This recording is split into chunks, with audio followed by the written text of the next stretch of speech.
after this whole thing, I felt so bad about myself. I felt, all these things like, first of all, why did this happen? Why did they do this? Because it took me a long time to really figure out that maybe it wasn't so much personal as just business Pure thing, business, yeah. And I didn't get that at the time because that's not how my mind works.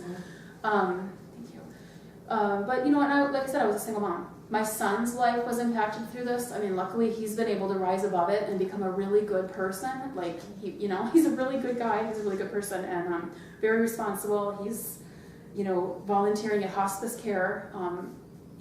He watched my mother go through cancer and all the ramifications of that, and ever since then he only wants to be a doctor. But anyway, my son's life came out great. I'm really proud of him, and I'm really happy that things turned out for him. But like, my life was destroyed, financially destroyed, emotionally destroyed.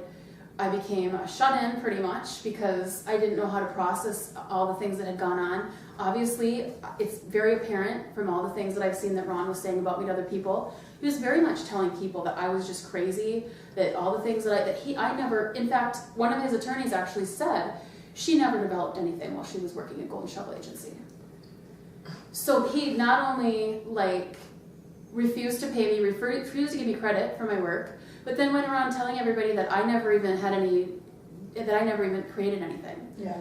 It wasn't until finally last year I got a little bit of justice when I was finally able to get a license agreement that states, that I'm obviously the developer of this, but I didn't get any financial compensation out of this at all because he had the best attorney in Minnesota, frankly. I will use the word best because the guy is very intelligent, and I believe he's not so upright. However, he had some very good shady tactics that he used to get Ron out of all of the charges that I had against him. There wasn't just a copyright thing. There was fraud. There was detrimental reliance. There was I think there was 7 counts that somehow got dropped because they were supposedly time barred. But yet, I later found out, in reality, some of them were not time barred. So how they actually got dropped through the court, I have no idea how that works. How do you... Do you use the term detrimental alliance or reliance? Reliance, meaning, and was an email that Ron had a communication between he and his brother-in-law, Peter Schneider. Peter Schneider emailing Ron Kresha saying, "Gosh, Mary is doing such wonderful things for Golden Shovel Agency. Do you think she can help me with my company?" Ron's response back to him was something to the effect of, "She's really busy working with us. She's not going to have time to do that." He never even passed that on to me. And here, all that time, I'm struggling financially, trying to support my son. And he's not only preventing me from finding another job by lying to me and telling me that he's got my best interest in mind, but he's actually turning away people who probably would have helped me with my career. Or at least could have potentially helped me. So he just did a lot of really shady things. I don't know why 100%, but I feel like part of it had to do with protecting his money in atomic learning, but I feel like there was another part of it where it just boils down to pure greed and selfishness. He realized that I was doing amazing things for his company. He didn't want to lose that, but yet he's so greedy that he didn't really feel like he should have to pay me either. Well, not only that, but if he doesn't have to credit you with any of this, the credit goes to him by default. It did go to him. Yeah. For so years. Even if he doesn't claim to have been the one who developed it. He had nothing to do with it. That's the funny thing about it. So tell the audience and tell Teresa and I, what is your perception? What do you believe Golden Shovel, Atomic Learning, and maybe others, individuals, are doing with government grant money? Okay. Whether it's economic development or education or social service or whatever, cities monies. What's your take on what they're doing? Let's break it down to this and not put it into economic development or education or any other faction. Let's look at it from a standpoint of where is the money? I believe, this is what I believe, and this is what I think they thought I knew way back when I hadn't really figured it out yet, but now I have. I believe that what they do is they'll go and they'll find the lowest hanging fruit for government grants. What is meaning lowest hanging fruit? Of course, everyone knows in business being what's the easiest thing to go after. Yeah. Okay, so look, Obama, we'll say Obama, whoever, has this grant out here. This grant is going to allow somebody who qualifies for this grant to get $13 million, we'll say, $13.1 million, we'll say. How do we get that grant? Well, we need a product, we need a person, we need a middleman for that product. The only goal is how do we get the grant in our pockets?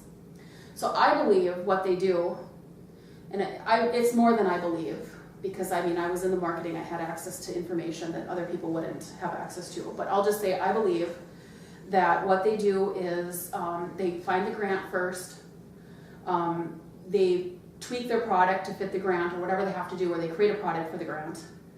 And then they go and they find the person or the school district or the economic development agency or whoever it is, a small business, a farmer, whoever it is, that's going to qualify for the grant.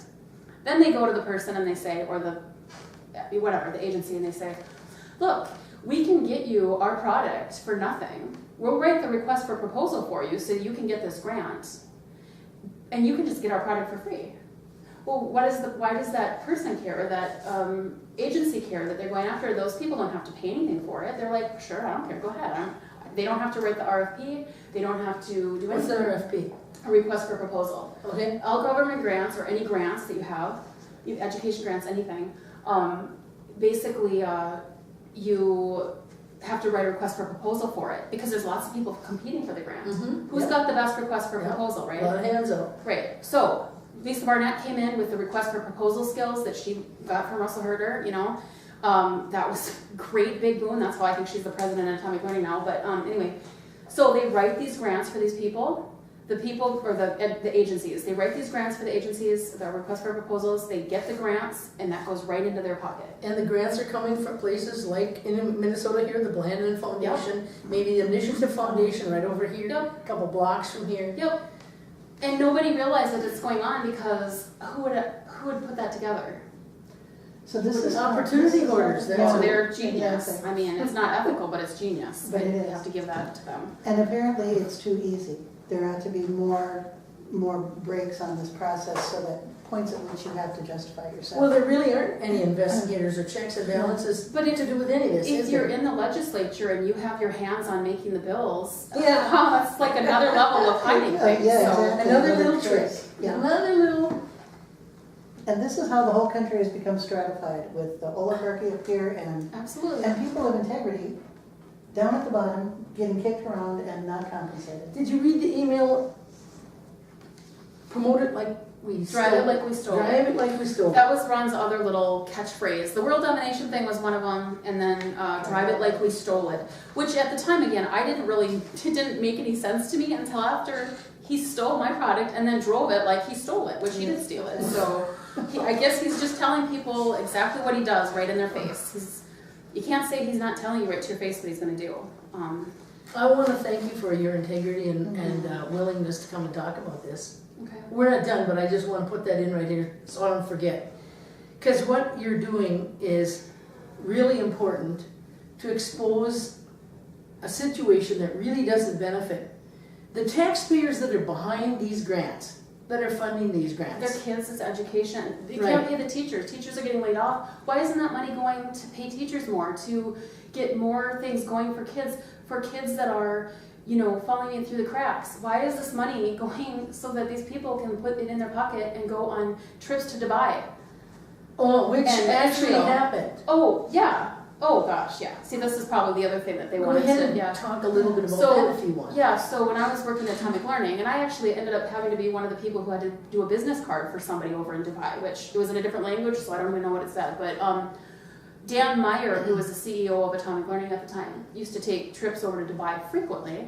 I don't know why. I know he was meeting with the Ministry of Education over there for some reason. Mhm. Other than that, I don't, know For exactly. everybody to what get he's his doing. foot in the door, there's a lot of money over there. Sure, right, the money. And there's a lot of luxuries that a tourist can enjoy Mhm. Okay. in Dubai as well, so. And it's a nice I place to know visit. too that 2 weeks, so when I tried to get I tried to get Ron to do the right thing with me, he told me he didn't have any money. That's what he told me. I don't have money. the company doesn't have any money, we can't pay you. That's what his reasoning was to me. And that's 2 a very weeks- sharp business practice, never have any money. Yeah, but 2 weeks after that, he took a 2-week trip to Israel with 12 or extended family members. If he didn't have any money that he couldn't afford to pay me what he owed me, So you how do you take your family members to Israel for 2 weeks and buy a lakeshore cabin? Well, his fee would have been, his expenses would have been covered by AIPAC, probably, the Israeli lobby. They do that with a lot of legislators. And that's one of the biggest problems in our country, folks, is that AIPAC, that very dangerous organization that's behind a lot of manipulation of a lot of things. And we don't have time for that because we're running out of time. That's a whole other show. We should do But, another show on that. I hope that you'll come back and join us again because we have a lot more to talk about. The timing of this is just perfect. And I want to make sure that, so we don't cheat you out of the opportunity to say, if you have something that you want, a message you want to say directly to Ron Kresha, he's probably going to be watching this show. You'll my hear guess. about it. Okay. It'll be on my blog within a Sure. day. The message is this, that I am a good person and I don't ever go out of my way to hurt anybody. I try to help people. I try to follow the golden rule. I'm not perfect. But what you did to my life for your own greedy selfishness and then to try to hide it with all the money you have and hiring all the best lawyers and everything, when you could have just done the right thing, and that would have shown a lot of character just to do the right thing, it would have cost you nothing to do it. I don't understand. I don't get it. I'll never understand why you didn't just do the right thing. It doesn't make any sense to me. So that's I guess all I have to say about it. And is there anything you want to interject about the end result of the court decisions or how that went, or maybe just a quick timeline of what did indeed happen? I know I read in some of the emails that he was impossible to be served. He was avoiding service. He actually knows that there was documents filed because there's emails that I got in discovery that show that the day after my attorney Rob Kane filed the original complaint back in 2012 or 2013, that Ron Kresha knew about it because he sent it to all his business partners and said, "Oh look, here's a link to it. Here's what she's filing a lawsuit against us." But yet somehow we weren't able to serve him with it. How does that work? And what did you sue exactly for in your lawsuit? Well, there was a lot of things. I think there was 9 complaints total. One of them, of course, was the copyright infringement, which is huge, and it would have impacted a lot of companies, a lot of people. And I think that's probably how we got so much money to go up against me, is it wasn't just coming out of his pocket. There was a lot of people helping him, not just Atomic Learning, but like other companies that had a lot to lose if this had been. Because if you'd have won the lawsuit, They a would have lot been a more lot of people would have been companies. protected. A lot of companies would have been in trouble, but Yeah. not through their knowledge. I will say that I don't believe that a lot of people really. Atomic Learning knew it was mine, but I think the average company that he was dealing with had no idea that it was mine. But so yeah, that's basically that. He was avoiding service. We weren't able to serve him. When my second attorney, finally, she didn't do anything, and then she reserved the complaint, and then we went to a settlement conference. At which point, Ron Kresha's attorney somehow convinced the court that the claims were time barred, which I then later found out that most of them weren't time barred. So the good claims got dropped because supposedly the court said they were time barred. They weren't time barred. Or How the did that timeline happen? went all the way through 2017, I think. There was a couple, when my latest attorney, who was actually a very smart gentleman and a pretty good guy actually, he's the one that pointed out to me, those claims are not time barred. They're, some of them are good to 2017. He tried to have them reinstated, at which point David Axtell, Kresha's attorney, fought back and said, no, they weren't, they were dropped, they were agreed to be dropped. I never agreed to drop the non-time barred claims. The only reason that any were even time barred in the first place is because Ron was avoiding service. If he hadn't avoided service, everything would have been served on him when it was supposed to, nothing would have been time barred. I believe he would have been charged with fraud, with detrimental reliance, with some of the other claims that were against him. That was... So you think he was dodging being served on advice from counsel? Well, they knew about it. Yeah. So somebody advised him to not be served. Yeah. And I don't think, I don't know what his attorneys told him. I think he had Paul Jacobson out of Brainerd at the time. But we sent Paul Jacobson and the Axtell letter saying, you guys are still infringing on her stuff. My attorneys did. Yeah. They didn't follow it. They still left stuff on their website. They still infringed. At the end of my final everything, after everything was said and done, Kresha finally did admit that they were still infringing on my stuff. And can you elaborate just a little bit on how you think, if at all, he helped to manipulate the lawsuit, the win of the lawsuit, by having his election status, the fact that he is a legislator for this area? I'm sure that it's partially because he had everyone convinced that I'm just a crazy person. I did find an email where Victor Perez, who was the communications person out of Mexico for some reason. See, they've got a whole bunch of employees over in Mexico, Golden Shovel Agency. And they're paid by what? PayPal, Mm-hmm. oddly. But anyway. I'm sure there's a very good reason for that. And for some reason, PayPal. Victor Perez is their accounts manager too, based out of Mexico. I'm not sure why, paid by PayPal. I'm not sure why that is, but anyway. So we basically, what were we? Well, just if you feel that he leveraged his position Right. as a legislator to manipulate you and or the lawsuit. Of course he did. I don't have proof exactly on that, but I believe that he used his position to convince other people to just like drop things or, make it impossible to me. I mean, the first part of what they did to me was they put me in a position where my life was destroyed. How do you come back from that? How do you come back from that, exactly? Well, hopefully now people are going to see this program and they're going to realize that you're not crazy. There is something dark going on behind the scenes with Ron Kresha and his companies and his friends. And we're going to have to wrap up. We're at the end of our time. Thank you so much for joining us again, Mary Whelan.